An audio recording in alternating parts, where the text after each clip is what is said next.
Well, that's interesting that I've got that in front of my face, isn't it? Now I got to find out where the heck it is. There it is. Greetings.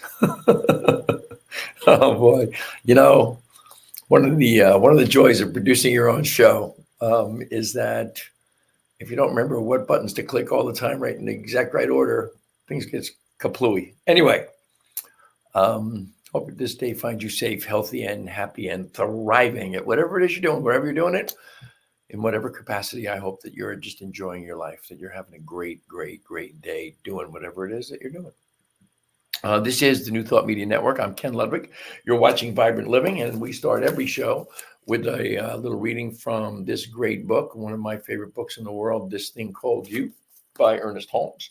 And let's see, we'll dive in here. And I didn't put my reading light out here, so I don't know if I can see what I'm doing, So we'll get the old iPhone out here, right? Excuse me. And we'll get the flashlight if we can get it out. Too funny, right? The flashlight pops up no matter what. Whenever you want it, whenever you don't want it, it pops up if you scroll in whatever direction. And then when you do want it, it doesn't show up. So that's interesting. So I don't know what to do about that. I'm going to try and read it the way it is, I guess. Here we go, folks. Just by the light of the computer, we'll try this. This isn't going to work. Okay, so, it's oh, life is good. Life is good all the time. It's always good. I know this is kind of funny that I can't get the my flashlight to just pop up. Isn't it there all the time? But there it is. Okay. So, from this thing called you, Dr. Ernest Holmes, I refuse to worry about anything. I have complete confidence that the good, I'm sorry, start over. I refuse to worry about anything. I have complete confidence that the God who is always with me is able and willing to direct everything I do, to control my affairs, to lead me into the pathway of peace and happiness. I free myself from every sense of condemnation, either against myself or others. I lose every sense of animosity. Actually, he doesn't say lose, I loose every sense of animosity. I now understand that there is a principle and a presence in every person, gradually drawing him or them into the kingdom of good. I know that the kingdom of God is at hand, and I am resolved to enter into this kingdom, to possess it, and to let it possess me. And so it is. Dr. Ernest Holmes from This Thing Called You. And, kind of fits into something that I think we brought up a week or two ago. It made me think as I was reading it, it made me think about the question that someone asked of Jitta Krishnamurti. How did he maintain his peaceful attitude? And his answer was, I don't mind what happens. That's like, I just love that. That's 5 words that changes everything. It releases everything. I don't mind what happens. Boom. See ya. End of story. I love that. So, today I thought we'd have a little conversation. It popped into my head about breaking the habit of being yourself. And I said from sobriety to Dr. Joe, breaking the habit of being yourself is Dr. Joe. I believe this is Joe's 3rd book. I read it many, many moons ago. Really a great read, great book, as is all of Joe Dispenza's work. But I had also just read a couple of things in the dailies today. And I tell you that I read the dailies, and the funny thing is I read from 3 different dailies. I read from this book from the Unitarian Universalist. I had to think about that one for a minute. And then, of course, I read from my Science of Mind 365, which is a daily. And then I also read from a book that my good friend Larry Whithelm gave me years ago, or a couple of years ago, called The Daily Stoic, which I really, really love. And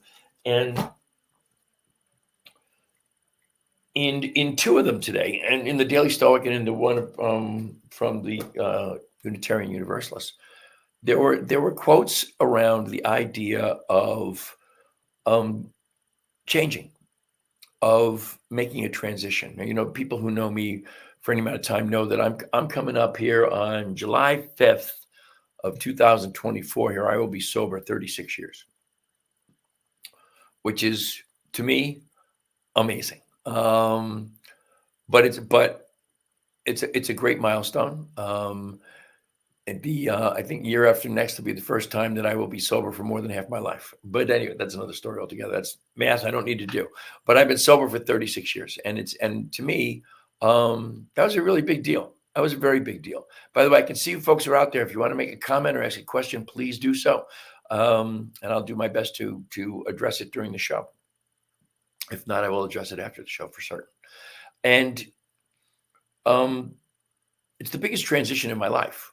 Okay, I have always said that there were two real seminal occasions in my life. The first one was birth. The second one was sobriety. Now there have been others that I've added in. The another one that comes to mind would be meeting my beloved Lisa. Prior to that, discovering the science of mind. Those would be really transformational times in my life, and we get to make those transformations by simply adopting habits. And we adopt habits by expressing the discipline to do something different from what we have done before. And you've heard me talk about discipline. Discipline is the root word. Discipline is disciple. And you go through the Latin etymology of the word, and it basically comes down to discipline to me is being a student of yourself, being a student of your own life. And in order to make transformations of any kind, and let's go right to my biggest one, sobriety. Okay, I the first one was birth. Okay, the only habit that you need to maintain birth, I think, is you got to keep breathing. That's an easy one. But the transition from an alcohol and drug abuser to sobriety was not an easy one. And it was a serious commitment. It was serious discipline to live that idea that AA calls one day at a time, which was never really how I looked at it. For some reason, that just never resonated with me. I just went from day to day, committed to I don't drink anymore. And when I got to really only about 6 months into my sobriety, did I actually decide, okay, this is better than drinking. Boy, my glasses are really weird today. I don't know why. This is better than drinking. And so I have been sober coming up on 36 years here as a direct result of that. It is, Aristotle famously said, we are what we repeatedly do. Excellence then is not an act, it is a habit.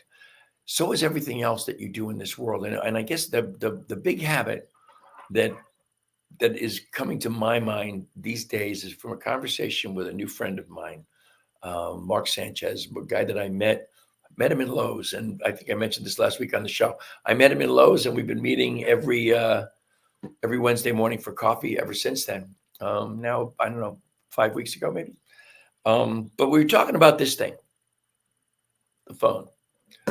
And I was referencing a little snippet I had watched of Bill Maher's Club Random, his podcast, where he had the comedian Bill Burr on.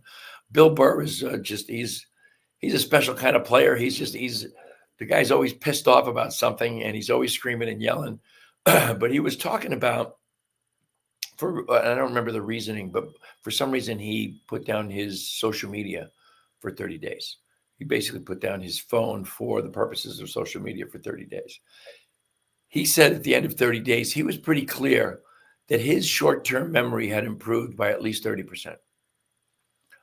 And I reflected immediately on the fact that I've been mentioning to Lisa that I seem to be having a little bit of memory problems on things that I didn't think I should be having memory problems with. And it was mostly short-term stuff.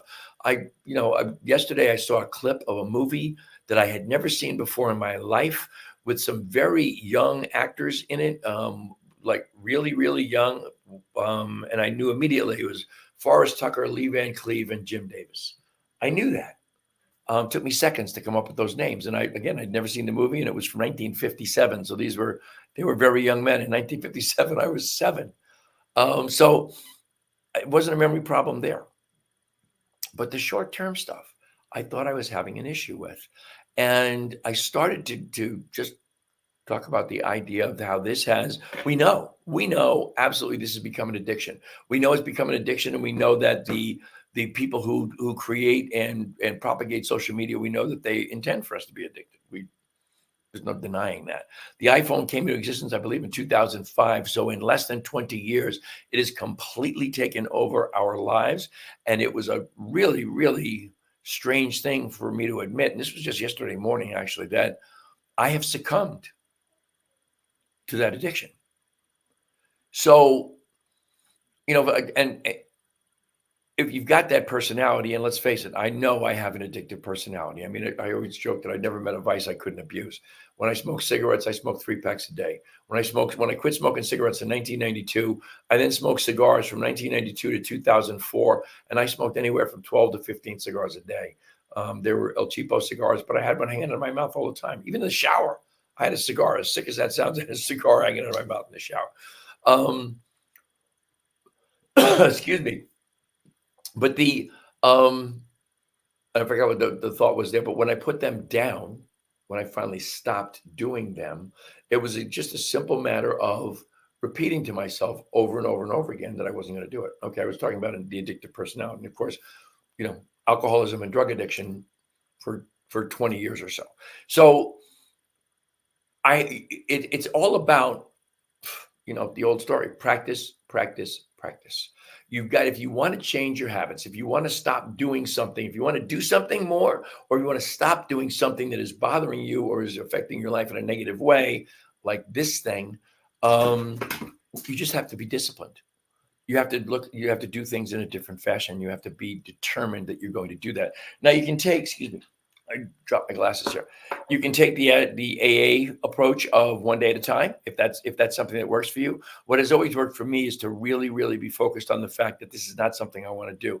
And again, I came to this realization about succumbing to this addiction yesterday. I came to that conclusion. This morning, I did not pick up my phone to look at social media until I think somewhere around 11 o'clock. Normally, I would be kind of looking at that first thing in the morning. What are your thoughts? I can see you folks are out there. If you want to make a comment or ask a question, what are your thoughts about the social media thing, about the phone and the addiction? But the idea to me is, again, practice, practice, practice. If you want to do something different with your life, you got to practice something different in your habits. And in order to do that, you need to be clear. This is what I want, or this is what I don't want, depending on which direction you're going. And then you have to create a new set of practices and maybe adopt some new principles that help you to move in that direction. That, by the way, is almost the definition of a disciple. You become a student of your own life by determining that you are taking on a set of practices and principles for your own personal betterment. That's how that works. Now, for me, one of the most important pieces of that whole puzzle was practice, practice, practice in the form of DSP, daily spiritual practice. That is something that is, to me, it's a non-negotiable. And by non-negotiable, I mean it's the most important way to start my day. Doesn't happen the same way every day. Doesn't happen for the same amount of time. And to be honest, it doesn't happen every single day. But it happens more days than it doesn't happen. And, I found myself, I got in the habit of here in Mocksville, North Carolina, we live in a county called Davie County. Davie County has a senior center, and the senior center has a gym that I have just found. I've had my own exercise equipment for 40 years, but I found the gym to be someplace I really enjoyed. It got me out of the house, got me meeting new people in a new environment, and I got to take advantage of weight machines instead of just my free weights and my Bowflex. Really enjoyed it. Monday, Wednesday, Friday, I've been doing it like a religion. I haven't missed 10 days in a year and a half. But if it was open, I didn't miss 10 days on my own, probably less than 5 actually. But what I discovered was that by going to the gym, getting up and getting dressed and going to the gym, a lot of mornings I didn't do my spiritual practice. The intention was to come home and do it, but you come home and do it. And if you get home at, I go to the gym, I get there, it opens at 8 o'clock in the morning. I'm there when it opens. I'm out of there usually by 9:20, 9:30, done with all my exercises. And then I stop at the grocery store Monday, Wednesday, and Friday. I pick up bananas and avocados for our shakes. That's just part of my habit. And then I get home by 10 o'clock. And by 10 o'clock, the world is moving. The world is happening. It's noisy outside. It's whatever. And daily practice doesn't get done.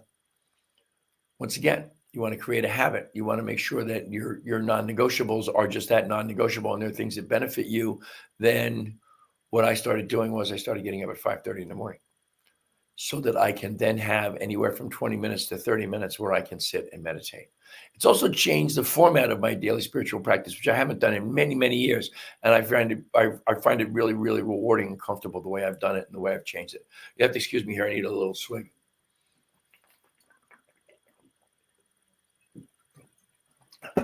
Having a tough time here. Some days I'm having the pollen in the air is making my voice hoarse on some days, and it's really interesting because today my eyes are being affected. They're watering a little bit.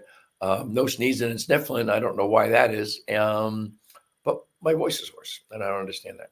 Anyway, the daily spiritual practice is the answer to me to make sure I am practicing something that is always putting me in a position where I can reinforce the determination to accomplish any decision I've made, whether it is to accomplish something more or to delete something that is not serving me well. And that's the challenge now. And this may be too vulnerable to even say, but the challenge now is to stop doing social media all day, every day. I use the social media a lot for my business, but that's a trap because you just go from business right into reels and Instagram and blah, blah, blah. And next thing you know, it's an hour and a half has passed and you're wondering where the hell the time went. You're not getting that back at the end of the day or at the end of your life. It's gone. So I'm going to do my damnedest to just kind of relinquish that habit, to let it go. What do you think? What are the habits? You got any habits out there that you would like to let go of, that you'd like to relinquish? Too much drinking, too much smoking, too much social media, eating. What is it that bugs you the most around your habits? I did want to say, meditation has made a world of difference. Just to take off a little bit on the DSP, meditation has made a world of difference to me in how I function. And a lot of people out there don't know how to meditate. Meditation is really easy to do, but just like everything that's easy to do, it's also easy not to do. I learned to meditate in 1978. I learned transcendental meditation. I've been meditating for over 40 years, and I've tried many, many different styles of meditation. I always wind up coming back to transcendental meditation, but there are many ways to learn. And if you want, here's just a couple of books that I grabbed off my shelf real quick before the show. This one is called The Joy of Meditation. It is by, again, I don't have my light on and I took my glasses off, so I can't see anything. I can see that the screen is in front of me. That's about it. Jack and Cornelia Addington, The Joy of Meditation. Great, many different styles of meditation in there. And then this is the other one, Learn to Meditate by David Fontana. Also, these are books. I'm sure you can get either one of these on Amazon. There's many other books. Just Google books on Amazon. You'll find books on meditation. You'll find a gazillion of them. But if you want to learn to meditate, that's the way to do it. And I find meditation gives me the ability to deal with the vicissitudes of life on a daily basis. It gives me a resilience. It gives me a strength, if you will. It gives me a reinforcement of my connection to the divine. My connection to the divine is hugely important to my ability to recognize that I am the divine in form. I am an individuation of that oneness of all life. And as such, it knows nothing about addiction, bad habits, social media, drinking too much, smoking too much. It knows nothing about that. So if I reflect on that part of me, then I get the opportunity to move forward in my determination to adopt new habits. And again, it's just simply meditative practice that I learned long, long ago. I can see you guys are out there. If you got a question, if you got a thought, if you got a comment, please make the comment. I'm glad to address them during the show. And if they pop up in one of the places where I'm streaming, where I don't see it here on my StreamYard comments, I will be glad to address that comment after the show. So that's pretty much it for me today. That's all I really had. I want you to always remember that New Thought Media Network is a nonprofit organization. We live and breathe by the virtue of your generosity and your donations. If you would kindly go to newthoughtmedia.org, that's ntmedia.org, click on donate. And as I said, we would be immensely grateful for anything and everything you bestow upon us to keep us alive. If you like this show, if you like what we do in general, please let us know about it and donate to the show or to the station. I'm sorry. If you want to find me, you can reach me at teamrockitnow@gmail.com. My show, of course, is brought to you by HempWorks. HempWorks is the world's largest distributor, direct-to-consumer distributor of CBD and hemp-infused products. They make the most potent, cleanest, purest CBD tinctures on the planet. You'll find the biggest variety, the biggest selection of flavors that you won't find anywhere else. You'll find all kinds of things. Are my CBD coffee that I love, 5 milligrams CBD in every cup, and along with some chaga mushrooms for your health. You'll also find skincare, hair products, treats for your dog, CBD tinctures for your animals. Just greatest selection anywhere on the planet. What else did I have for you here? You can always go and make a comment if you want at my my Instagram page, if you want, is evolving hippie. That's me. If you want to know about HempWorks or any of the other products that are part of the My Daily Choice family, you can go to mydailychoice.com/Ken Ludwig, and you'll get that there. The other thing is you can go to my beloved Lisa and I have a branded Facebook page, Vibrant Aging, where you can make a comment or give a suggestion around vibrant aging, which goes hand in hand, of course, with this show, Vibrant Living. And as I said, that's it for me today. If you, again, if you want to contact me, please contact me. I am, as always, I am immensely grateful for the great gift of your time and your attention. I, as always, wish you all the love and all the blessings the universe has to offer.